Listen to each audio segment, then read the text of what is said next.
শব্দ, আকাশের বুক চিরে হঠাৎ আলোর ঝলকানি, একটু অসাবধানতায় থেমে যেতে পারে আমাদের নিঃশ্বাস। ঠিক এভাবেই প্রতি বছর শুধু বাংলাদেশে শত শত মানুষ বজ্রপাতে মারা যায়। কিন্তু কিভাবে ঘটে এই বজ্রপাত? এই ভয়ঙ্কর গর্জন কি শুধুই প্রকৃতির রাগ, নাকি এর পেছনে আছে বৈজ্ঞানিক কোনো ব্যাখ্যা? বজ্রপাত কি, কত প্রকার, কেন হয়, কোন এলাকায় বেশি হয়, বজ্রপাতের ভয়াবহ শক্তি, এর কবল থেকে নিজেকে সুরক্ষিত রাখার কার্যকর উপায় এবং ইসলামের দৃষ্টিতে বজ্রপাত সম্পর্কে জানতে পারবেন বায়োস্কোপের এই পর্বে। আপনি যদি বায়োস্কোপ চ্যানেলে নতুন হন তাহলে অনুরোধ করব চ্যানেলটি সাবস্ক্রাইব করে বেল আইকনটি বাজিয়ে রাখুন পরবর্তী আপডেট পেতে। চলুন জেনে আসি বজ্রপাতের ভয়াবহতা ও আমাদের করণীয়। বজ্রপাত কি? বজ্রপাত হলো মেঘ ও ভূপৃষ্ঠের মধ্যে বিদ্যুতের হঠাৎ নির্গমন। মেঘে জমে থাকা কোটি কোটি ভোল্টের তড়িৎ শক্তি যখন বাতাস ভেদ করে ঝলকে ওঠা এক আলোয় ভয়ঙ্কর গর্জনে পৃথিবীর ভূপৃষ্ঠে চাবুকের মতো আঘাত করে প্রকৃতির রূপকে ক্ষতবিক্ষত করাকে মূলত আমরা বজ্রপাত বলে থাকি। এই স্পার্কের ফলে তীব্র আলো ও শব্দ উৎপন্ন হয়। এটা শুধু বৈজ্ঞানিক ঘটনা নয়, প্রকৃতির এক ভয়ঙ্কর বা চমৎকার প্রদর্শনী। বজ্রপাত সাধারণত 4 প্রকার। 1. ক্লাউড টু গ্রাউন্ড অর্থাৎ মেঘ থেকে মাটিতে। 2. ক্লাউড টু ক্লাউড অর্থাৎ মেঘ থেকে মেঘে। 3. ইন্টার ক্লাউড অর্থাৎ একই মেঘের ভেতরে বিদ্যুৎ প্রবাহ। 4. গ্রাউন্ড টু ক্লাউড অর্থাৎ মাটি থেকে মেঘের ওপরে। তবে 80% বজ্রপাত ঘটে ইন্ট্রা ক্লাউডে অর্থাৎ মেঘের ভেতরে। আর সবচেয়ে বেশি বিপজ্জনক ও প্রাণঘাতী 20% বজ্রপাত হয় ক্লাউড টু গ্রাউন্ডে অর্থাৎ মেঘ থেকে মাটিতে আঘাতকারী। আর অন্যান্য ধরনগুলি খুবই কম দেখা যায়, তাই সেগুলো নিয়ে মানুষের মনে তেমন কোনো কৌতূহল নেই বললেই চলে। বজ্রপাত কেন হয়? বজ্রপাত হলো বাতাসের মধ্য দিয়ে বৈদ্যুতিক স্পার্ক প্রবাহিত হওয়ার ঘটনা, যা মূলত ক্লাউড টু গ্রাউন্ড ডিসচার্জের ফলেই ভূপৃষ্ঠে পৌঁছায়। তবে সব বজ্রপাত ভূপৃষ্ঠে পড়ে না। প্রশ্ন উঠতে পারে, বাতাস তো বিদ্যুৎ পরিবহন করে না, তাহলে কিভাবে স্পার্ক হয়? আসলে মেঘে জমা স্থির বিদ্যুৎগুলো প্রায় 10 মিলিয়ন ভোল্ট পর্যন্ত হতে পারে, যা বাতাসের একটি অংশকে আয়নিত করে দেয়। এই আয়নিত অংশই বিদ্যুৎ পরিবাহিতা করে। এখন আমরা বলতে পারি, তাহলে আলো ও শব্দের কারণ কি? বজ্রপাতের সময় যে আলো দেখা যায় তা আসে আয়নিত চ্যানেল থেকে। এই সময় বায়ুর তাপমাত্রা প্রায় 27,000 ডিগ্রি সেলসিয়াস এবং এর চাপ কয়েকগুণ বেড়ে যায়, যা হঠাৎ বিস্ফোরণের মতো শব্দ তৈরি করে। এই শব্দই আমরা বজ্রপাতের শব্দ হিসেবে শুনি।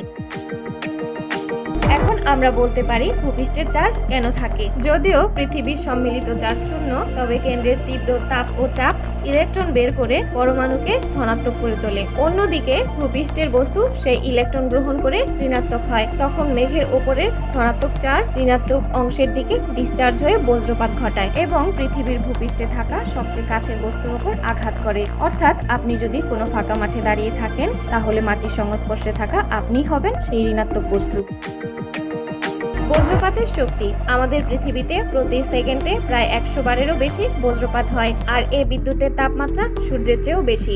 ভূমি থেকে 3 মাইল দূরত্বের বজ্রপাত 1 বিলিয়ন থেকে 10 বিলিয়ন জুল শক্তি উৎপন্ন করে। বৈদ্যুতিক শক্তি পরিমাপক একক কিলোওয়াট এর হিসাবে এই শক্তি প্রায় 27,840 কিলোওয়াট। বাংলাদেশে একটি পরিবার গড়ে প্রতি মাসে 100 থেকে 150 ইউনিট বিদ্যুৎ ব্যবহার করে। তার মানে একটি বজ্রপাতের বিদ্যুৎ শক্তি জমা করতে পারলে একটি পরিবার 185 মাস অর্থাৎ 15 বছর বিনা পয়সায় বিদ্যুৎ ব্যবহার করতে পারবেন।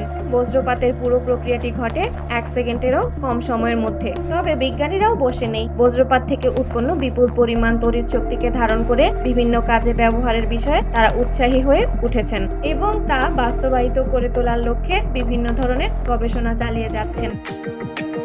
বজ্রপাত কোন এলাকায় বেশি হয়? আমাদের ক্রান্তীয় অঞ্চলে প্রায় 70% বজ্রপাত হয়, আর উত্তর ও দক্ষিণ মেরু এবং সমুদ্র অঞ্চলগুলোতে সবচেয়ে কম বজ্রপাত হয়। 2004-05 সালের তথ্য অনুযায়ী সবচেয়ে বেশি বজ্রপাত হয়েছিল ভেনেজুয়েলার মারাকাইবো হ্রদে, যার প্রতি বর্গ কিলোমিটার হিসেবে এখানে সবচেয়ে বেশি বজ্রপাত হয়। তাছাড়া ভুটানকে বজ্র ড্রাগনের দেশও বলা হয়। পাহাড়ি অঞ্চলে ঘন ঘন তীব্র বজ্রপাত ঘটে, যা ভুটানিরা ড্রাগনের গর্জন বলে বিশ্বাস করে। আর আমাদের বাংলাদেশের মধ্যে ভারত সীমান্ত ঘেঁষা সুনামগঞ্জ জেলা হাওরকন্যা নামে পরিচিত অঞ্চলে বেশি বজ্রপাত হয়, কারণ এর উত্তরে মেঘালয়ের উঁচু উঁচু পাহাড় থাকায় মেঘ ও জলীয় বাষ্প পার হতে পারে না, যার ফলে এই অঞ্চলে ঘন ঘন বজ্রপাত সৃষ্টি হয়। তাই এখানে বজ্রপাতে মৃত্যুর হার তুলনামূলক বেশি। যেখানে 2020 ও 21 সালে 11 জন করে নিহত ছিলেন, সেখানে 2022 সালে 19 জন নিহত হয়েছিলেন। এই অঞ্চলের মেঘলা আকাশ মানেই আতঙ্ক, বিশেষ করে হাওরের খেটে খাওয়া মানুষদের জন্য। বজ্রপাতের কবল থেকে সুরক্ষিত থাকার কার্যকর উপায়: খোলা আকাশের নিচে থাকবেন না, ছাউনিবিহীন নৌকায় মাছ ধরবেন না, সমুদ্র বা নদীতে থাকলে মাছ ধরা বন্ধ রেখে নিরাপদে চলে আসুন, উঁচু গাছের নিচে দাঁড়াবেন না, ধাতব কিছু থেকে দূরে থাকুন, গাড়ির ভেতরে থাকলে জানালা বন্ধ রাখুন, খালি পায়ে মাটিতে থাকবেন না, ফোন বা ইলেকট্রনিক্স জিনিস ব্যবহার করবেন না, যত দ্রুত সম্ভব নিরাপদ স্থান খুঁজে নিন, যেমন বাড়ি, স্কুল, মসজিদ, মন্দির, উঁচু বিল্ডিং বা বজ্র নিরোধক প্রযুক্তির কোনো স্থান। ইসলামের দৃষ্টিতে বজ্রপাত শুধু বৈজ্ঞানিক ঘটনা নয়, এটা আল্লাহর শক্তির এক বিস্ময়কর নিদর্শন। বজ্রপাত আমাদের স্মরণ করিয়ে দেয় মানুষ প্রকৃতির সামনে কতটা ছোট আর আল্লাহর ক্ষমতা কতটা অপরিসীম। নবী করিম সাল্লাল্লাহু আলাইহি সাল্লাম বলেছেন, একটি ফেরেশতা আগুনের চাবুক দিয়ে আল্লাহর আদেশে মেঘগুলো পরিচালনা করেন, তার গর্জনই হলো রাত। এই বজ্রপাত সম্পর্কে সূরা রাদে 13 নম্বর আয়াতে সব বর্ণনা আছে। এটি আল্লাহর কুদরতের একটি নিদর্শন। তাই আমাদের প্রিয় নবী হযরত মুহাম্মদ সাল্লাল্লাহু আলাইহি সাল্লাম বজ্রপাতের সময় একটি দোয়া পড়তেন, যা আমাদের জন্য অনুসরণযোগ্য। আল্লাহ তাআলা মুসলিম উম্মাহকে মেঘের গর্জনের মাধ্যমে বুঝিয়েছেন যে সব ধরনের অন্যায় ও অবাধ্য আচরণ থেকে বিরত থাকো ও গুনাহ মাফের জন্য আল্লাহর কাছে ক্ষমা চাও। আল্লাহ আমাদের সকলকেই তার বিধান পালন করার তৌফিক দান করুক, আমিন।